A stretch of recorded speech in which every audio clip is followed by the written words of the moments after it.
Welcome to our channel. Today, we bring you an epic, fictional tale set in the world of solo leveling, exploring a fascinating alternate universe.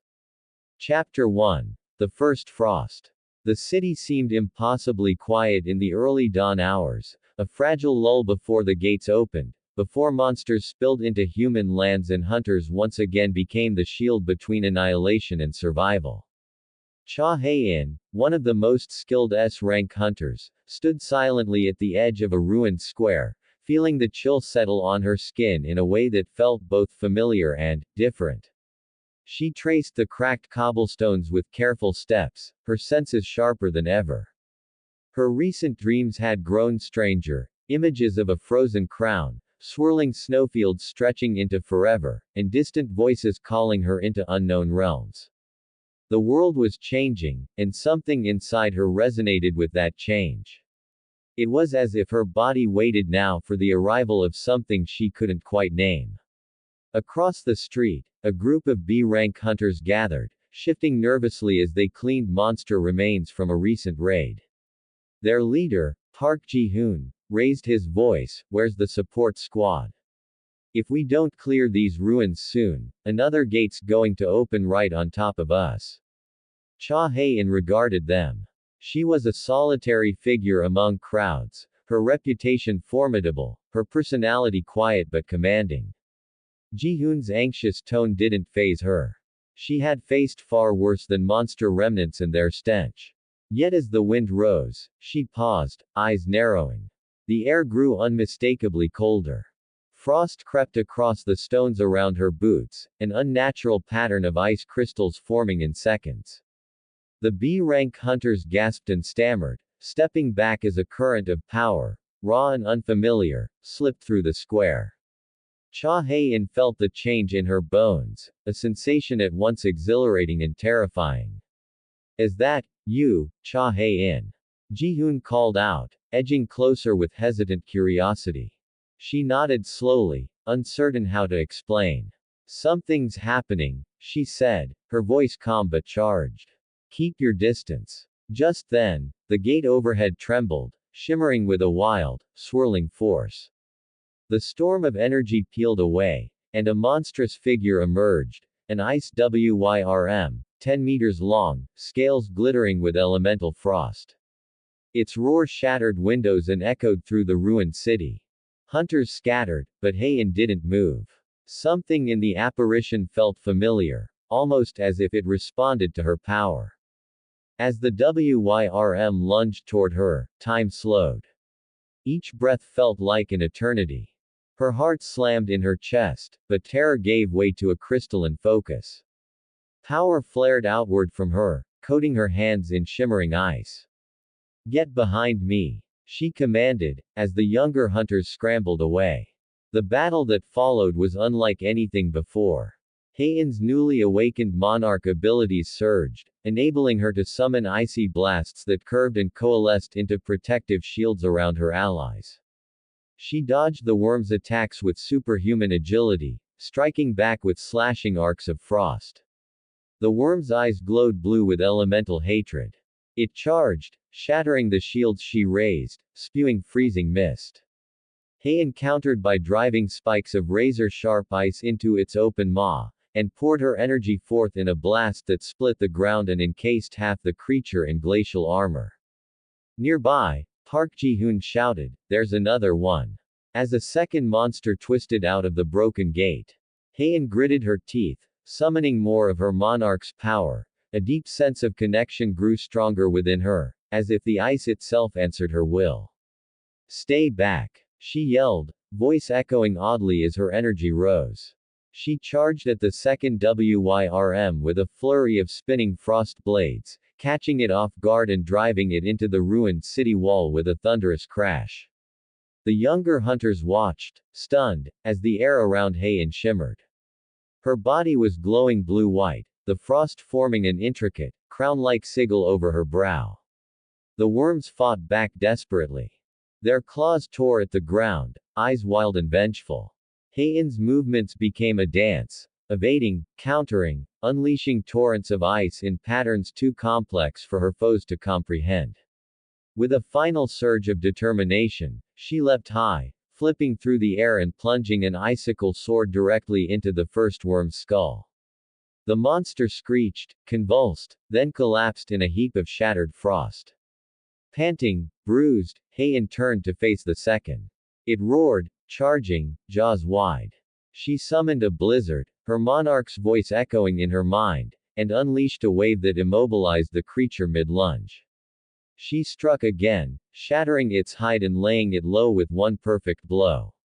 As silence fell, all eyes turned to her. Ji-hoon stared wordlessly as frost spread across the square.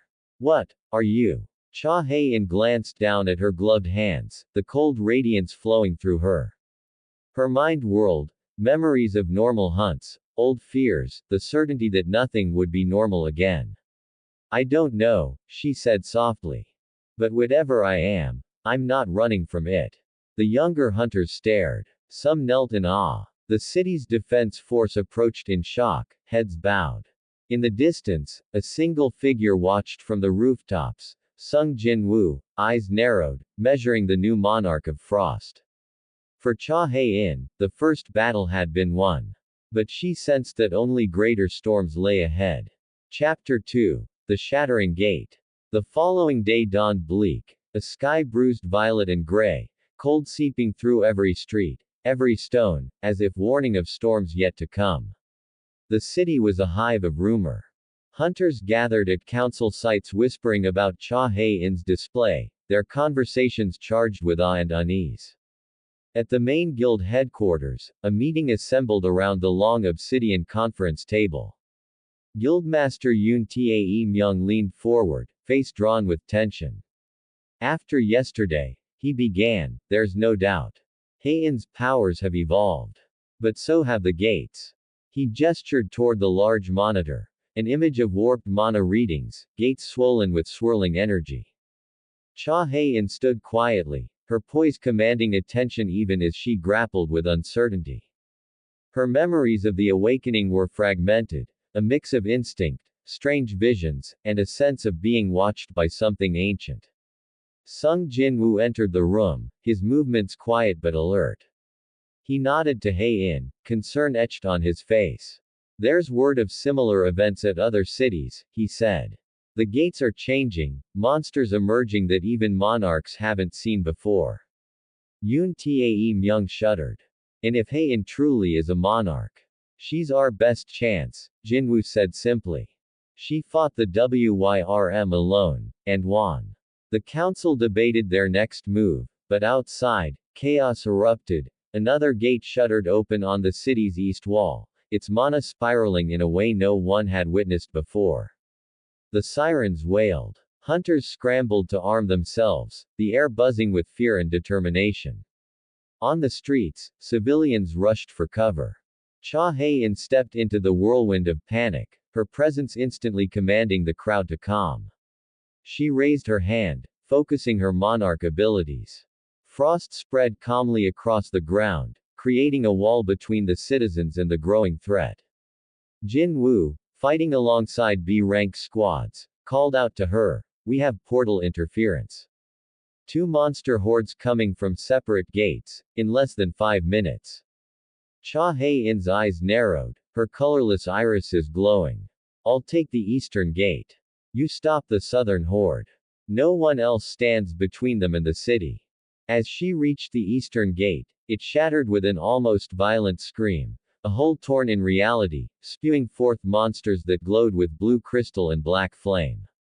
The first was a massive frost titan, its arms like glacier pillars, eyes radiating sub-zero hate. Hae-In advanced, her aura intensifying. "I am Cha Hae-In, S-rank monarch of frost," she shouted, daring the monsters to meet her gaze. Energy poured into her veins as she summoned swirling lances of ice, forming a shield that repelled a blast of crystalline shards. The battle unfolded with breathtaking speed. Hae-In dashed beneath the titan's swinging arm, unleashing a slash that sent a shockwave through the square. Ice spread, freezing lesser monsters mid-charge. Her teammates engaged with calculated precision, supporting from a distance. The frost titan roared, smashing at the ice wall, its force splintering the very ground. Hae-In leapt, channeling all her monarch's will, driving her blade of pure ice straight into its chest. Frost crawled up the creature's body, freezing it from the inside out, until it exploded into 1,000 shimmering fragments. Across the city, Sung Jin-woo faced shadow beasts at the southern gate, his movements a blur of black energy, cutting through darkness with speed and power equal to Hae-In's frost. Their simultaneous battles drew crowds of hunters and citizens, all watching the new legends being written. Victory came with a cost. Hunters lay wounded, monsters' corpses marked the roads, and the mana readings only grew more unstable. Sung Jin-woo approached Cha Hae-In amid the aftermath. You used your power well, he said, voice low. But your enemies will adapt. Monarchs attract threats. Be ready. She nodded, her voice steady but soft. I feel it, the eyes watching. The change is deeper than the surface. He smiled, half wry. We've never chosen the easy path, have we? As dusk fell, Cha Hae-In stood atop the city wall, contemplating the frozen battlefield. Visions of lost friends, past hunts, and the chilling whisper of unknown monarchs drifted through her mind. She made a silent oath. To protect, to lead, and to face whatever darkness came next. Her journey, now a legend among hunters, was far from over. Chapter 3. Awakening Shadows. As the days passed, the city underwent a strange transformation.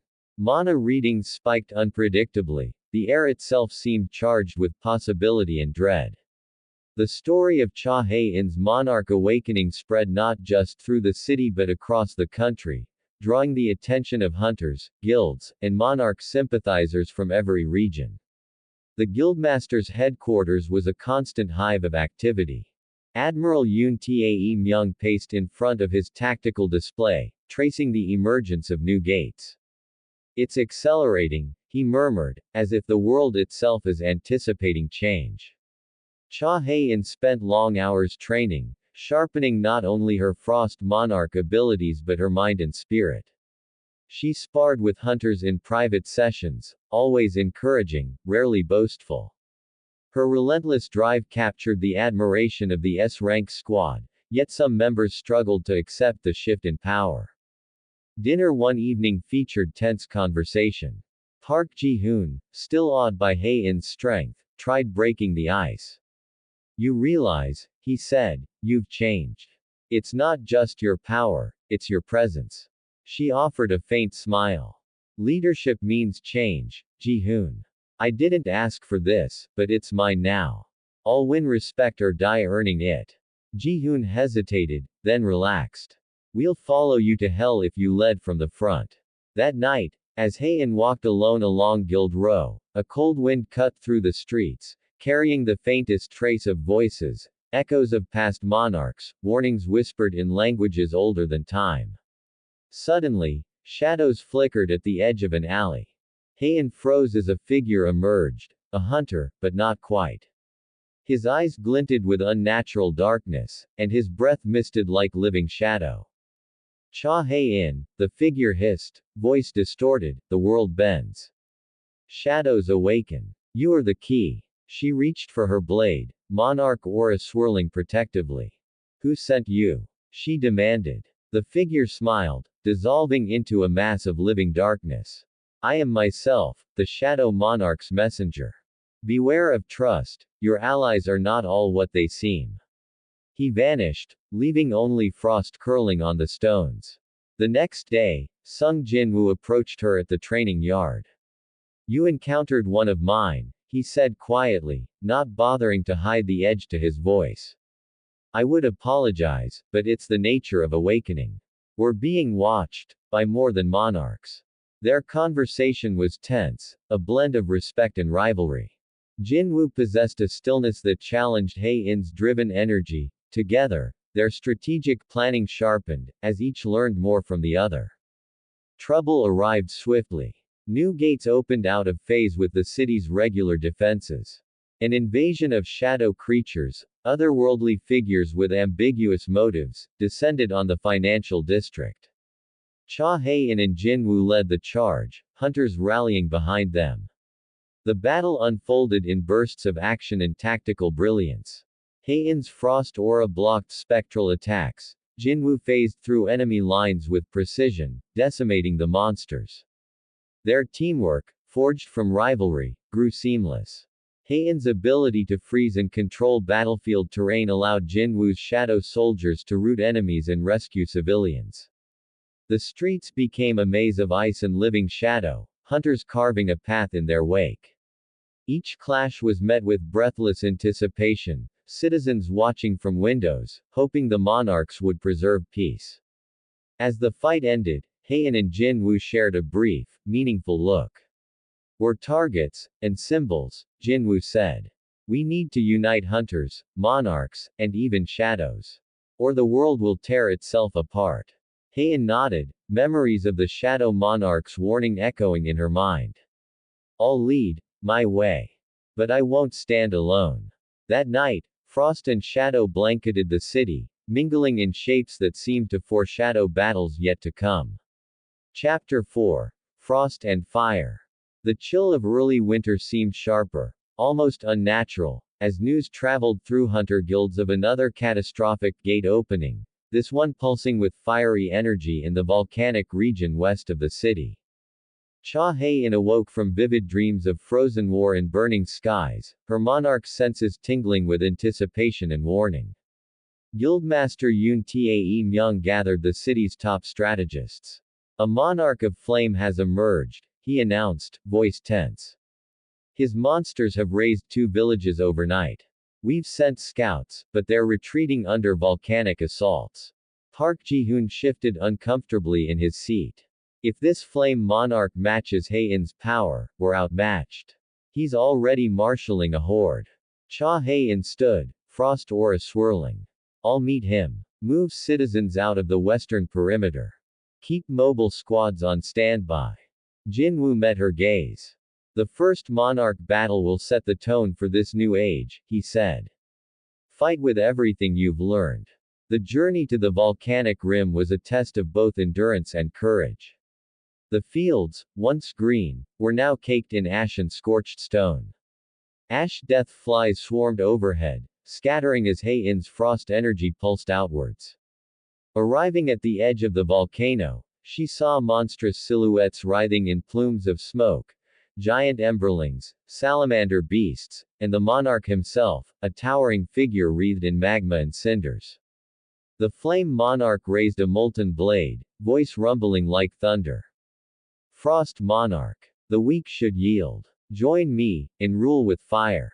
Cha Hae-In's aura burned colder, her reply unwavering. "I will not lead by fear. Power that destroys without purpose is only ruin." The battle exploded with elemental fury. Lava rivers surged toward her, flash melting the ground. Hae-In leapt, landing atop a glacier she summoned midair, sending icy spears down on the flaming monarch's beasts. The fire monarch replied with a whirlwind of molten rocks, each impact sending shockwaves through the battlefield. She dodged, spun, and split the earth with walls of frost, trapping salamander monsters in frozen tombs. Ash clouds swirled as emberlings attacked from above, but a blizzard swept over them, pinning wings and dropping them in shards of ice. Her mind raced, analyzing enemy patterns, adapting her strategy, each move calculated, purposeful. Hunters joined at the periphery, supporting with fire-quenching spells and ranged attacks, working in tandem with Cha Hae-In's control. The climactic duel between monarchs came in the heart of the volcano's rim. Cha Hae-In lunged, crossing swords with the monarch of flame. The clash was thunderous, ice and fire colliding with every strike, elemental energy crackling and flashing in blinding arcs. Dialogue cut the air amid blows. "Flame monarch. You are strong, Frost King, but your heart is weak." Cha Hae-In. Compassion is not weakness. It is what sets leaders above tyrants. Ice sprayed, steam hissed, and a string of frost blades flared around her arm, forcing the fire monarch backward. He retaliated with a sphere of searing heat, nearly melting her shield, but she held firm, focusing her powers to create a freezing vortex that sucked away the fiery core. Hunters below rallied, bolstered by her courage, and launched coordinated attacks at weakened fire monsters. The Flame Monarch realized defeat, casting a final inferno across the field as he retreated into the depths below. Cha Hae-In stood victorious, but the threat lingered. His influence would poison the earth and inspire others to challenge her. After the fight, Jinwoo arrived, assessing the battlefield. You changed the tide, Cha Hae-In.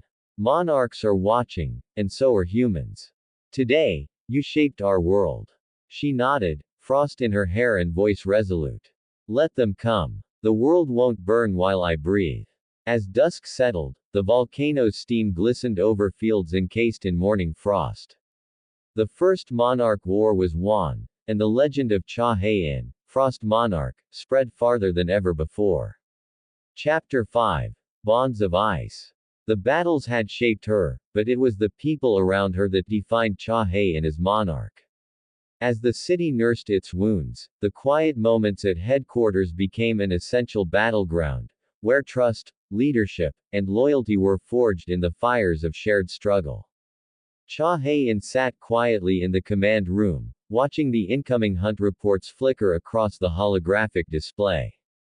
The faces of injured hunters, whispered fears of more gates opening, and a growing unease about monarch politics crowded her thoughts. Beside her, Park Ji-hoon shifted nervously and broke the silence. You're carrying too much, he said gently. We all see it. She glanced toward him, the weight of command heavy in her eyes. A monarch's strength is measured in sacrifice, she replied. But even I need allies. Their conversation was interrupted by soft footsteps. Sung Jin-woo entered, eyes sharp but tired. You're not alone, he said simply. The world revolves around hunters, monarchs, and those in between. We must move as one. This marked the beginning of a deeper alliance, the joining of forces, ideas, and burdens. Hae-In and Jinwoo spent nights planning, balancing power struggles, and shared history. Each recognized the other's brilliance and faults, their dialogue rarely at rest. Amid strategy was a more personal moment in the barracks where Hae-In found comfort in her closest allies.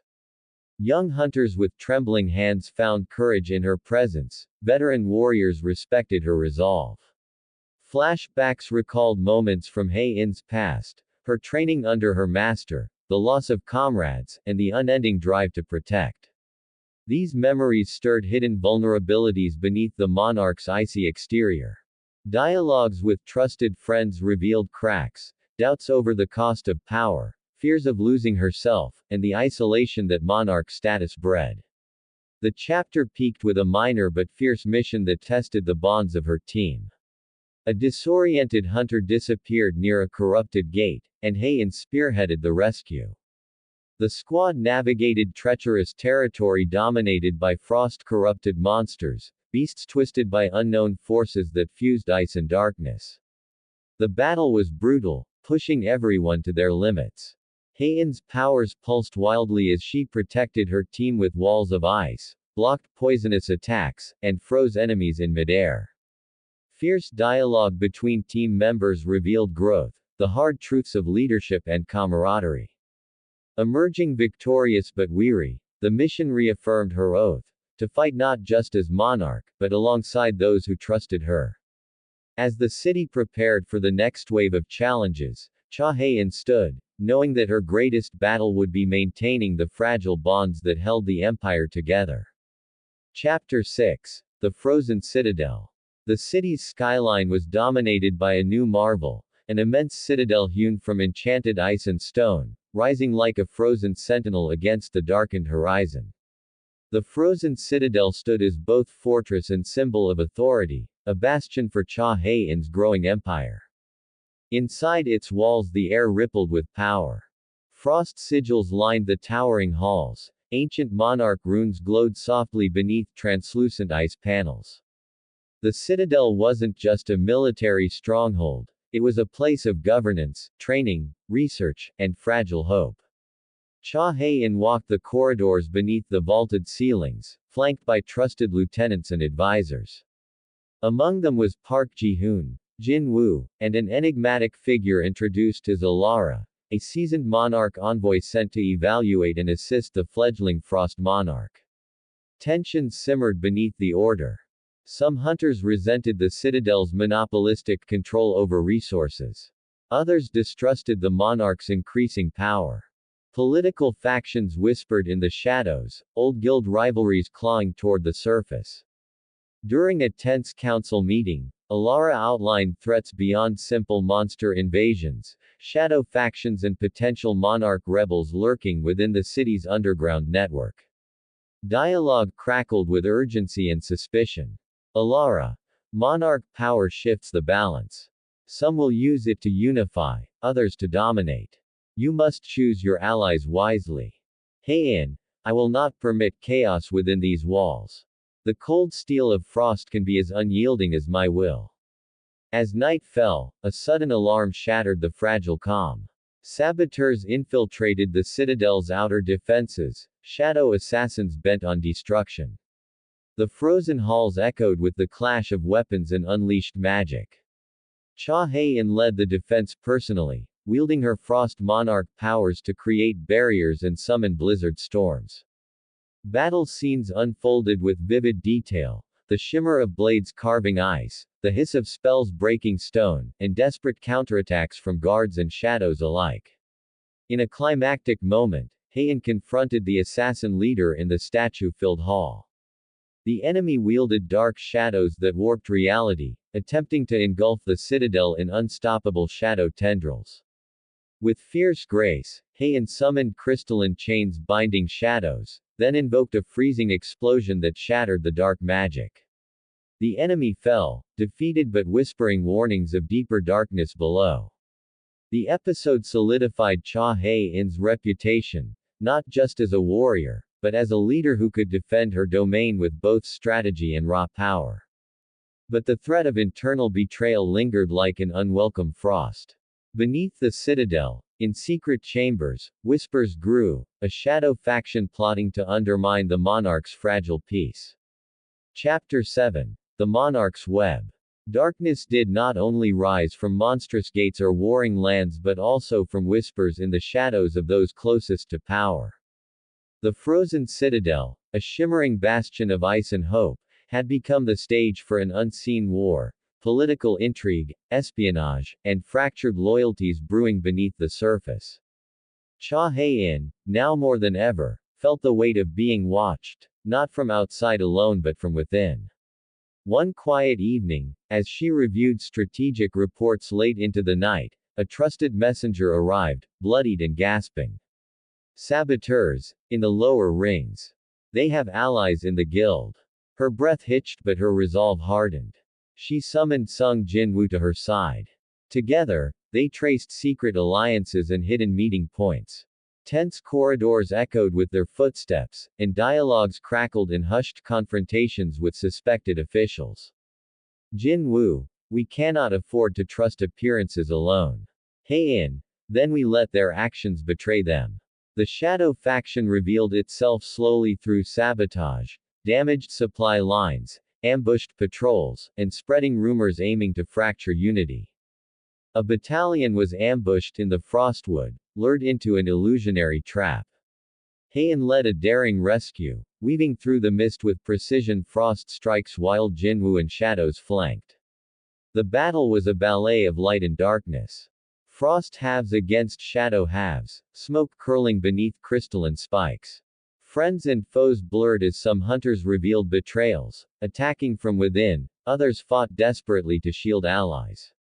The climax took place in an underground labyrinth beneath the citadel where Hae-In confronted the faction leader, a former hunter betrayed wrongs and now wielded corrupted powers born of shattered loyalty. A tense duel unfolded. Their blades clashed with deafening fury, frozen magic and dark shadows intertwining. Electric dialogue shattered the silence. Faction leader, your reign is a cage. Monarchy breeds tyranny. Hae-In, better cold steel than choking darkness. Your betrayal ends here. The fight was brutal and emotional, a clash not just of power but ideals. With a final surge, Hae-In's ice chains bound her opponent, shattering the shadow veil. The victory was Pyrrhic, a reminder of the fragility of power and the ever-present threat lurking within. Jin Woo's words echoed in the cold halls as they sealed the traitors. Leadership is a web, Monarch. Cut one strand, and the whole can unravel. As dawn bled over the horizon, the citadel reflective in ice and light, Hae-In's resolve crystallized. She would face enemies within and without. She would protect her vision of balance. But the monarch's web had grown infinitely complex, and the next move belonged to those watching in darkness. Chapter 8. The Heart of Winter. The whispers among the stars spoke of an ancient artifact buried deep within the northern wastes, a relic said to hold the essence of frost monarchs who ruled before time was counted. Its power could amplify Cha Hae-In's strength beyond imagining or, if it fell to enemies, doom her and the world to eternal winter's chill. Summoning her most trusted hunters, scholars, and a few enigmatic monarch guardians, Cha Hae-In set out on a perilous expedition through icebound forests, snow-laden mountains, and shadow-haunted glaciers. The land was harsh, unyielding, every step a test of survival and will. The team traversed frozen rivers that cracked beneath their weight, ancient ruins buried beneath ice sheets, and faced hostile creatures adapted to the eternal frost. Hulking ice beasts, spectral wolves that phased through the mist, and ancient giants guarding forgotten paths. The journey was as much mental as physical. Concerns about her role, the burden of leadership, and the endless sacrifices weighed on Cha Hae-In's spirit. Moments of quiet conversation around flickering campfires revealed her humanity, her fears, doubts, and unyielding hope. One night, under a veil of shimmering auroras, she confided to Jin Woo, "Power is a cold thing, both protector and prison." Jin Woo replied, "Then let your spirit be the heat that guides it." Battle scenes grew relentless as rival monarchs and monsters pursued the expedition, each encounter escalating in danger. In a climactic struggle against a towering glacier titan, the team executed coordinated tactics, combining frost magic, shadow assaults, and precise strikes to shatter its icy armor and bring the titan crashing down. The fight was a symphony of elemental fury and warrior skill. At the artifact's resting place, a cavern glittering with magical frost, Cha Hae-In confronted visions and trials. She fought ethereal shadows of past monarchs, tested by riddles and illusions that required strength, wisdom, and compassion to overcome. With steady determination, she claimed the Frost Crown, a relic encrusted with crystalline ice and pulsating with ancestral power.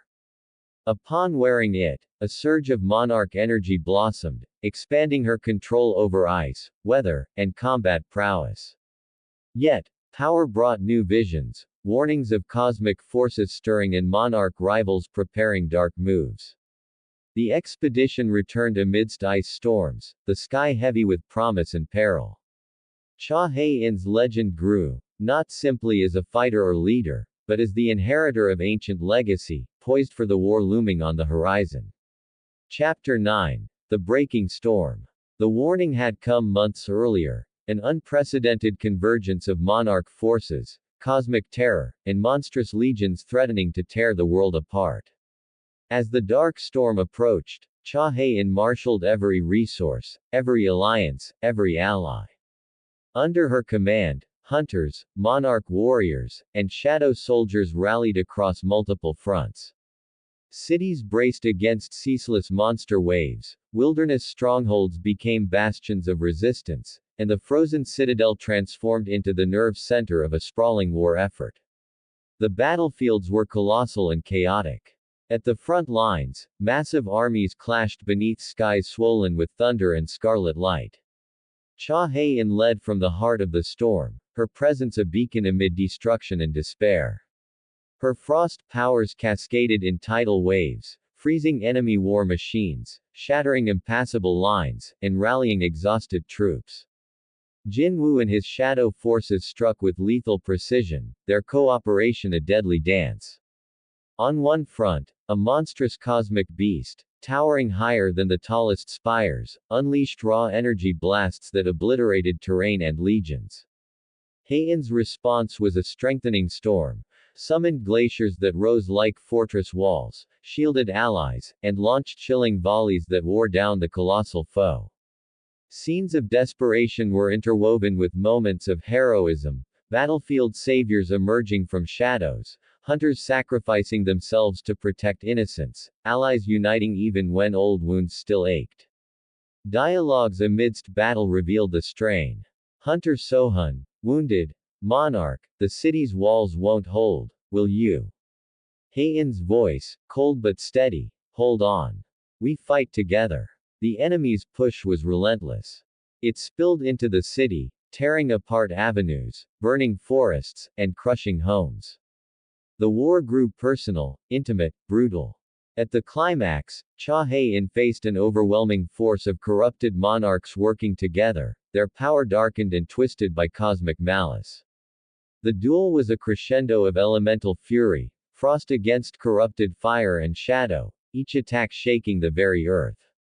Though battered and exhausted, Hae-In fought with unbreakable will, inspiring a last surge that shattered the enemy's grip and forced a retreat. As the storm broke, the battlefield quieted, but the scars ran deep. The losses were immense, but the empire still stood because of its monarch's resolve. Chapter 10. Shadowed Resolve. The victory in the breaking storm carried a bitter aftertaste. The war's devastation was felt not only on battlefields but in the hearts of those who fought, and the bonds that held the empire together began to fray. Amidst the quiet after the storm, a darker revelation came to light.